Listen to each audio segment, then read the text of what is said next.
Bom, então eu queria chamar aqui as duas palestrantes, a Marielle Franco e a Cleonice Dias. Obrigada.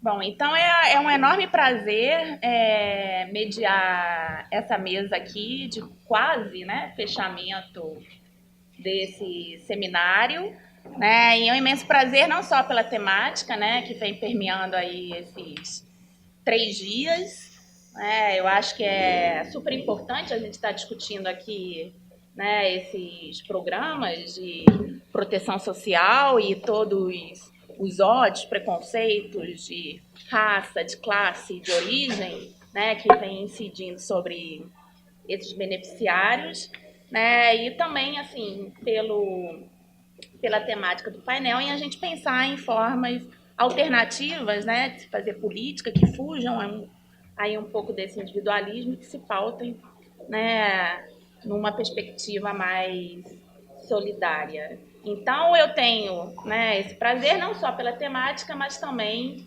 né, pelas palestrantes aqui convidadas, que eu queria apresentar agora, né? Então, a gente tem aqui a Cleonice Dias, que é representante do Comitê Comunitário da CDD, formada em Pedagogia, com especialização em Educação Popular, em Metodologia de Paulo Freire, Teologia da Libertação e Cultura Religiosa, Desenvolvimento Comunitário e Sustentável e Economia Solidária. Participa do Comitê Comunitário da Cidade de Deus, onde milita desde 1976. Atua na agência Cidade de Deus de Desenvolvimento Comunitário e é pesquisadora contratada da Fiocruz para o processo de implantação do campus Mata Atlântica. É membro do Conselho Editorial da revista Trincheiras, do IBASE, do Conselho Deliberativo do NITS, UFRJ, e do Conselho Fiscal da Cooperativa Esperança. Tá? E a gente tem aqui também com a gente a Marielle Franco, né, vereadora da cidade do Rio de Janeiro. Ela é socióloga, formada pela PUC-Rio, e mestre em Administração Pública pela Universidade Federal Fluminense. Sua dissertação de mestrado teve como tema UPP, a redução da favela a 3 letras. Trabalhou em organizações da sociedade civil, como a Brasil Foundation e o Centro de Ações Solidárias da Maré. Coordenou a Comissão de Defesa dos Direitos Humanos e Cidadania da Assembleia Legislativa do Rio de Janeiro, ao lado de Marcelo Freixo, e é recém-eleita vereadora da Câmara Municipal do Rio, né, pelo PSOL, companheira aí de partido. Então, eu acho que a gente pode, né, abrir para cada uma das apresentações e depois aí a gente abre, né, para perguntas. Então, eu vou começar aqui passando a palavra para Marielle.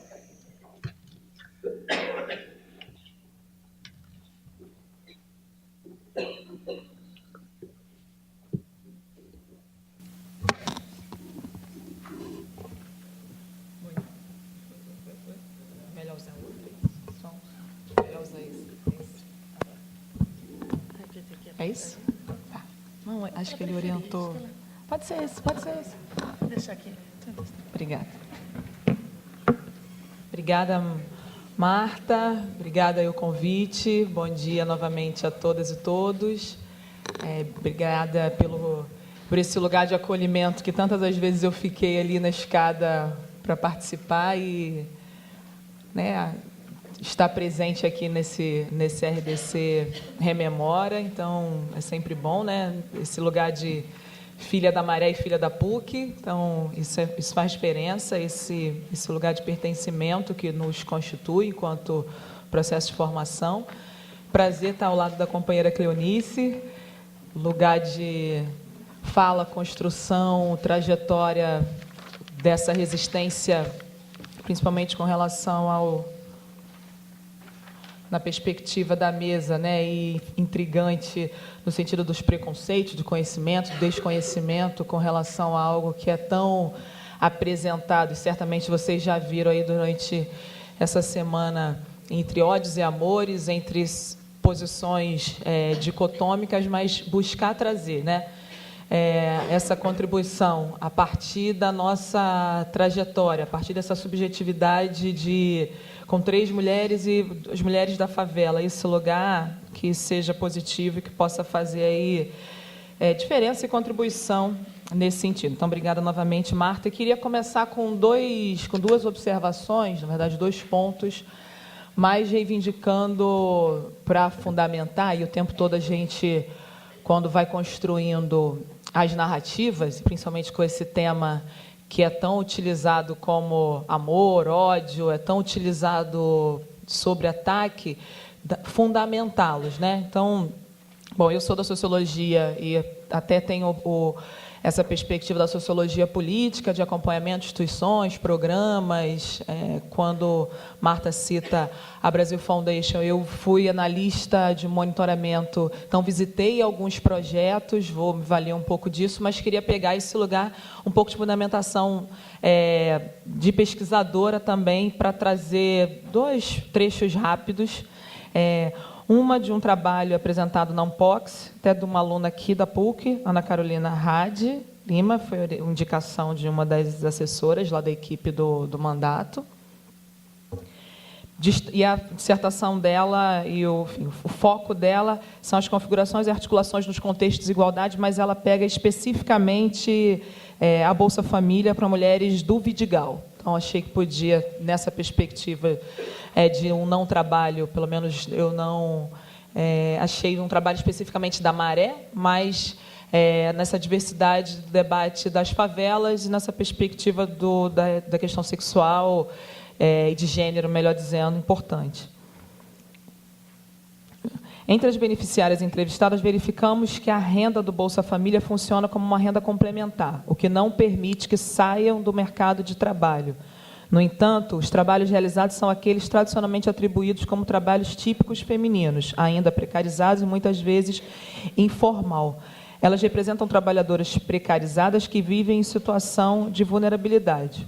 Porém, essas mulheres carregam ainda o estigma de pobre, dependentes de políticas sociais, além da marca depreciativa de serem moradoras de favela.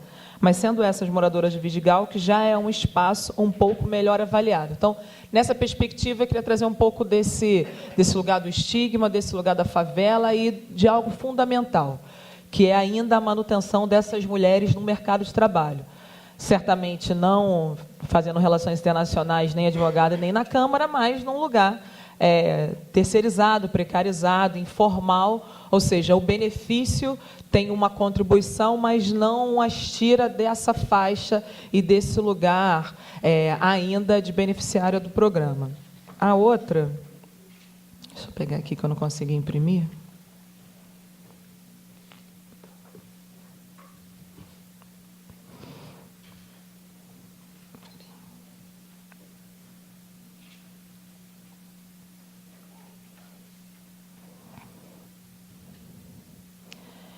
É de uma defesa de dissertação na saúde pública, mas no Ceará, que pega as mulheres rurais, pega as mulheres de Sobral. Essa região de Sobral, de Crato, eu visitei na época da Brasil Foundation, e a gente já pôde avaliar, verificar, melhor dizendo, essa diferenciação, esse lugar de alteração da vida dessas famílias. Bom, e aí tem uma parte aqui. Os resultados desse estudo permitem perceber que o programa Bolsa Família tem um impacto inquestionável na redução da miséria, quando retira dos mais necessitados a fome absoluta. Com o programa de governo, no entanto, que tem em seus princípios a promoção da alimentação saudável, precisa ainda estar vinculado a outros setores, como educação, ação social, Aliança Saúde, suporte da estratégia da saúde das famílias e outros afins. Enfim, nessa linha da política pública e do planejamento estratégico mais ampliado, de uma complementaridade. Então, esses são 2 pontos de partida que, para além das conversas com vizinha, com amigo, com a favelada, com o favelado, fundamentam essa relação, né, da manutenção ainda das mulheres no mercado de trabalho formal e a retirada, principalmente das mulheres rurais, né, das famílias rurais, melhor dizendo, essa inserção no programa, uma busca, um lugar que sai dessa pobreza absoluta, das condições de vulnerabilidade. E aí, nesse sentido, para além do valor, né, objetivo, para além do investimento, a gente já tem saldos, elementos concretos de resolução da vida cotidiana dessas famílias, né? E aí, mas que família é essa? Acho que esse é um sentido também que a professora Tula, do direito aqui da instituição, num último momento que estivemos juntas numa mesa, também ressaltou o avanço que em pleno conservadorismo, em pleno momento de 2017, com questionamentos da composição de família, o programa Bolsa Família está já nessa amplitude desde o seu primeiro momento, né? As famílias das mães desquitadas, as novas composições de família, as famílias com não necessariamente o laço consanguíneo, mas a de coabitação, a relação de cuidado mais ampla, o debate também importante, né, de ampliação das orientações sexuais. Só para... Por que eu queria focar pontualmente também nesse lugar do avanço? A gente está num momento de conjuntura política, e eu venho sentindo isso nos últimos 4 meses na Câmara Municipal, numa configuração cada vez mais conservadora, cada vez de posições mais dicotômicas entre bem e mal, entre amores e ódios, e sem a centralidade e sem a decisão, nesse caso, né, da onde eu falo, e trazendo esse exemplo da Câmara Municipal, de uma vontade, de uma decisão política que é, de fato, para a cidadã e para o cidadão carioca, para a gente pegar Rio de Janeiro. Vou dar um exemplo concreto para vocês, pedir licença rapidamente, só para saindo desse tema aqui do Bolsa Família. O que tem a ver quando a gente pensa a política pública mais ampla. O Plano Municipal de Educação, na cidade do Rio de Janeiro, ainda não foi votado. É a única capital do Brasil que o Plano Municipal de Educação não foi votado. Ele está atrasado desde a última legislatura do, então, prefeito Eduardo Paes. A gente agora tem uma meta de aprová-lo até 20 de junho. Os novos vereadores tiveram esse período para pegar em 4 meses o que estava 4 anos parado na Câmara. Nós já fizemos 4 audiências públicas, avançamos um pouco nessa relação da qualidade profissional, da educação infantil, da educação inclusiva, mas tem um tema que, infelizmente, e daí é que eu faço a conexão com essa relação do avanço que foi a propositura do programa Bolsa Família e do regimento que o coloca, que é a configuração de família.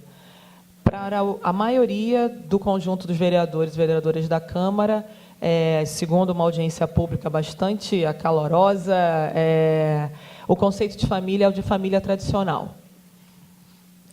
Foi colocado isso, foi explícito isso. E aí esse conceito de família tradicional, mesmo que a gente identifique, né, a partir dos dados, que reduz a pobreza extrema, busca um lugar de autonomia da mulher, ainda reforça um lugar de um estigma da divisão sexual do trabalho, aonde você tem o homem e a mulher. Então, as mulheres solteiras, mães solteiras, mulheres desquitadas, as novas configurações de família, para hoje, nessa configuração da Câmara Municipal, ele é reduzido, infelizmente, a um debate que, na fala de alguns, é de ideologia de gênero, que certamente vocês já ouviram falar, e no que toca aos programas de Bolsa Família, o BPC, o PNDH3, enfim, aos programas do governo, principalmente do governo federal na última década, era a apresentação, era a indicação de a gente pensar identidades de gênero e conceitos e configurações mais amplas, né? Isso coloca esse deslocamento, esse descolamento, melhor dizendo, esse distanciamento hoje de muitos legisladores sem verificar e sem avaliar de fato de direito a essa adesão do que a sociedade já vive, do que, né, as famílias já estão vivendo. Acho que esse é um elemento importante no que tange a esse lugar dos conceitos de família. O outro é, da parte da leitura desse trecho rápido, eu não catei aqui, porque o nome da menina agora me falha, mas de Sobral, dessas mulheres rurais e periféricas, né? Assim como a Carolina fala... Carol, né? A Ana Carolina fala das mulheres do Vidigal. Esse crescimento, esse lugar de ampliação do benefício, ainda tem a necessidade da manutenção do trabalho.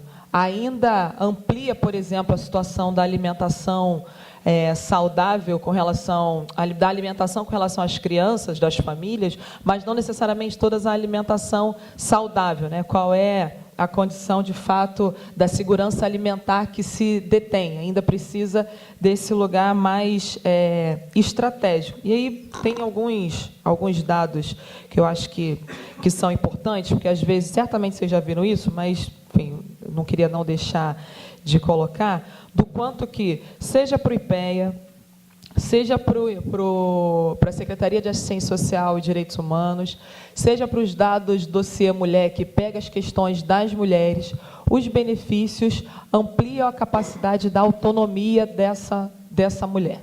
Esse foco na relação de gênero, a despeito do que eu falei anteriormente com relação a algum reforço, algum estigma da divisão sexual do trabalho, é o preponderante. Uma mulher, uma vez sendo vítima de violência, precisa da sua autonomia, para além do seu empoderamento, né? E a gente está no século XXI, nesse lugar do empoderamento também do simbólico, né? E aí das mulheres negras, com os turbantes, com as cores, das mulheres trans, esse lugar, né, das mulheres faveladas com a sua vestimenta, a despeito do que tenha que colocar no lugar onde ela esteja. Esse é um empoderamento que passa por um simbólico, que passa pelo empoderamento objetivo. De acordo com os dados do IPEA de 2015, né, o Bolsa Família reduz a pobreza extrema em 28% entre 2002 e 2012. De acordo com e aí os dados mais da PNAD, os gastos representam 0,4% do PIB, mas para cada R$1 gasto, o programa gira 2,4% no consumo das famílias e adiciona mais 1,74% no PIB. Esse gasto, ou melhor, esse investimento é comércio, né? E aí, quando eu vou pegar um exemplo concreto na Maré, na Rua Teixeira Ribeiro, na feira da Teixeira, no sábado, quanto que, ou no mercado, naqueles mercados, são as mulheres com o cartão do Bolsa Família, e esse lugar do empoderamento que, objetivamente, as coloca como chefes ou responsáveis economicamente pelas suas famílias. É óbvio que, com limitação, a gente vive numa sociedade ainda muito marcada pela relação patriarcal, ainda de um empoderamento, de uma, como eu às vezes brinco, do macho alfa dominante. Agora, romper com isso, a busca por essa nova perspectiva, além de ser algo subjetivo e individual, também gera riqueza, também gera o lugar do comércio, né? Se a gente fala o tempo todo que favela é cidade, favela tem que ser cidade na sua maior dimensão, no acesso ao transporte, no acesso ao comércio, no acesso ao ir e vir, nesse lugar que não pode somente ficar pautado pela perspectiva ou pelo percentual, que muitas das vezes é menor, da relação com o varejo do tráfico da droga, com o debate da segurança pública. E esses elementos de uma política pública mais integrada, isso é falado desde a época do Cristóvão, em Brasília, desde a época, né, enfim, do início do Bolsa Escola, que dá origem ao Bolsa Família, desde a época do Juca, alguns ministros e alguns lugares já apresentavam essa valorização e essa movimentação da economia local, né, junto com os critérios que são apresentados no Bolsa Família. Enfim, para além da frequência da criança na escola, como que essa família tem acesso, por exemplo, melhor a diretora, a professora, a nutricionista, a assistente social, ou seja, uma política pública mais integrada. Só para dar um exemplo real e concreto de vizinhas e moradoras da Maré. À medida que, né, você, mesmo com 4 filhos, 4, 5 filhos, você bate no teto de R$ 336 ao mês. Isso dá a possibilidade do acesso a essa rua, que como eu falei, do mercado, na Teixeira Ribeiro, nas verduras, numa alimentação, no benefício, ponto. Mas isso também te coloca com ampliação de repertório, com uma circulação maior pela cidade e uma busca por até a continuidade desses outros benefícios. Então, eu fui professora do SEASME, como a Marta falou, e eu coordenei também um dos projetos lá, que era de preparação para o ensino médio do Programa de Vocação Científica da Fiocruz, o PROVOC. E o PROVOC já tinha, agora, nos últimos 2010, 2012, não vou lembrar agora exatamente, mas meninos de famílias que já estavam sendo beneficiadas pelo Bolsa Família, que já saindo da faixa do ensino médio, estavam em busca de outra bolsa, agora uma bolsa de qualificação profissional. R$ 150, é verdade, mas maior do que os 40 e pouquinho, não é isso? Cadê? Do que os 85 pago. Mas, para além do benefício, do valor do benefício, era um programa de vocação científica. Enfim, similar ao que a gente tem nas bolsas PIBICs nossas. Né? Nesse sentido, é igual, mas com a Fiocruz e, mais do que isso, com as suas pesquisas, muitas das vezes, naquele território, naquela região. Maré e Manguinhos, fundamentalmente. E aí, com relação à saúde pública, percebe? Então, no nosso ponto de vista, para além dos ataques, né, que a esquerda e a direita coloca, para além da disputa de narrativa que, infelizmente, é colocada numa expressão de tá se beneficiando e está indo para a praia, né, para dizer o mínimo, para ser leve aqui nas críticas, você tem uma ampliação, uma saída desse lugar da pobreza absoluta e uma ampliação de repertório que vai possibilitar, que vai em busca essas famílias de outros benefícios. E aí, só para dar um exemplo, outro exemplo, melhor dizendo, quando eu chego na PUC, só para vocês terem uma dimensão disso, eu fico muito tranquilo. Eu entro na PUC em 2002. Eu faço a graduação de 2002 a 2007. Né? As ciências sociais são em 4 anos, mas eu já tinha uma filha, trabalhava, então eu fico aqui 5 anos. Eu ficaria mais, vou pensar no doutorado depois, mas esse lugar que não foi só porque eu estava curtindo a Vila dos Diretórios, pouquíssimas vezes eu fiquei naquela farra, imagina, com filho para dar conta, com trabalho. Você tinha ali a dificuldade do término, né, da graduação, de entregar os trabalhos, das monografias. Então, nesse momento que eu chego aqui, eu vim fazer pesquisa com o professor Ricardo Ismael, 2005, 3 anos depois, já na conclusão. E aí, eu fico... Por que eu estou dando esse exemplo das pessoas que passaram pelo Bolsa Família, um filho sai e agora está em busca do PROVOC? Eu não tinha essa dimensão que eu poderia receber algum valor para estudar. E eu, até hoje, se eu conto para alguém, né, que assim, não, eu posso fazer um doutorado, sanduíche, e receber para ir para outro lugar, para ir estudar fora, ou que tem bolsa de mestrado, que é óbvio que para dependendo do tipo da sua pesquisa, dependendo de onde você esteja, o valor de R$ 1.500 ainda é pouco. Agora, percebam que tem pessoas vivendo, né? E esse choque de realidade é sempre fundamental para a gente entender de onde que a gente está falando, porque a disputa de narrativa está colocada, a gente só não pode perder o senso, né? Tem que trazer aí para o pé no chão. Pessoas que recebam R$ 800. Então, não passa pela cabeça. Então, as pessoas ampliarem a sua perspectiva de vida, o seu desejo, para além de comprar o Danone, que é legítimo comprar o Danone, né? Ou quem não? Né? É legítimo comprar o Danone. Eu posso, sim, querer a pera por toda a sua nutrição, né? Por todo o seu valor nutricional, melhor dizendo, mas eu posso querer o Danone e esse lugar do consumo. É fundamental que a gente hoje, né, passado década do programa, que a gente consiga fazer comparações, e aí, nesse sentido, certamente, o e-book vai ser fundamental para essas conclusões, mas pensar essa questão, né, dos dados com relação ao consumo das famílias, a ampliação do comércio, a esse lugar de uma assistência social mais qualificada, para além de um debate assistencialista. Né? Isso nunca é demais. A professora Denise Pini, aqui do Serviço Social do Departamento da PUC, sempre falou isso, sempre trouxe isso, porque acompanhava e fazia avaliação e monitoramento dos projetos do SEASM na Maré. Porque senão a gente começa reforçando os estigmas, eu falava isso pontualmente na entrevista, assim, a vizinha pode ficar incomodada se ela não recebe o Bolsa Família e outro recebe. A vizinha. Quem sabe, né, as informações, por exemplo, dos elementos, quem arrecada mais, se é a relação da Receita Federal ou as isenções fiscais, se quem investe mais, os tributos que tem maior dispêndio, é o Bolsa Empresário, é o Bolsa Família, a gente não pode entrar nesse processo de amor e ódio e de uma avaliação rasteira que vai estigmatizar quem está recebendo hoje o processo do Bolsa Família. A vizinha pode.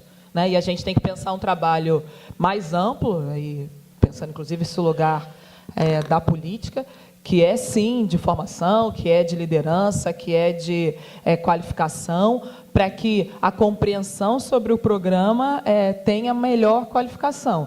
Porque, senão, a gente, daqui a pouco, está estigmatizando e só querendo que a família compre o fubá, que é o mais barato, e vindo de que milho, né? Cada vez mais num processo, nem dá para entrar nesse momento agora, mas só pontual, de cada vez mais um milho transgênero, de uma situação ainda da agroeconomia, e não de uma agroecologia, de um lugar de um orgânico possível de se ter acesso, em detrimento do Danone. Então, qual é o alimento hoje, o produto mais barato e acessível para essas famílias, e a nossa compreensão para esse salto de qualidade que essas famílias precisam e devem ter? Acho que esse é um debate que a gente que passou agora pelo processo eleitoral, e ainda estou muito imbuída disso, né? O ódio com relação ao debate de classe está muito colocado, e um dos elementos que ajudou, que foi utilizado de maneira argumentativa nessa disputa de narrativa, nessa disputa de esquerda-direita, nessa disputa de malandras e malandros e coitados, ou de uma estigmatização, passou pelo processo do Bolsa Família, que, volto a repetir, a vizinha pode ficar incomodada uma vez que ela não recebe, porque o programa não, por mais que ele seja amplo, né, cada vez ele tem, agora com esse processo da reforma da Previdência, já tem indicativo de redução. Agora, a gente que está, seja na PUC, seja nas universidades, nas outras universidades federais, a gente que pode buscar elementos para identificar, por exemplo, né, o quanto de investimento é feito e de rendimento do Bolsa Família, o quanto de investimento é feito e o quanto de rendimento é feito a partir do lucro dos bancos, por exemplo, não pode. Tem que ter a percepção, tem que trazer os elementos, e acho que, nesse sentido, seja o IPEA, sejam as pesquisas e fundamentações de muitos departamentos, apresentam esse lugar da saída do estigma, da saída desse lugar que fica só na relação comportamental, para a gente avançar num debate de política pública que, para mim, é fundamental. Assim, do que a gente tem hoje de orientação e ocupação do município, e aí principalmente porque é um tema que eu mais me debruço, do debate da favela, do debate de gênero, né, intercortado pela relação da negritude, do debate de raça, que é tão fundamental, mas esse lugar da autonomia dessa mulher, esse lugar do rompimento com essa mulher, dessa camada, né, da base da pirâmide, que ainda somos nós, as mulheres negras, passa, sim, por a gente qualificar esse debate e avançar nesse lugar da autonomia e dos estigmas. A disputa de narrativa pode estar colocada, mas a gente não pode se furtar de não aprofundar nesses elementos, nesses dados, e apresentar o programa Bolsa Família como algo que reduz desigualdade, reduz o lugar desse campo, né, que sai as mulheres, melhor, as famílias aqui dessa base da pirâmide, sai dessa pobreza absoluta para a ampliação de repertório, para a ampliação dos seus conceitos de agora consumo, para poder consumir mais. Acho que, nesse sentido, acho que é uma política pública integrada que a gente passa do lugar da complementaridade. Enfim, é isso. Obrigada.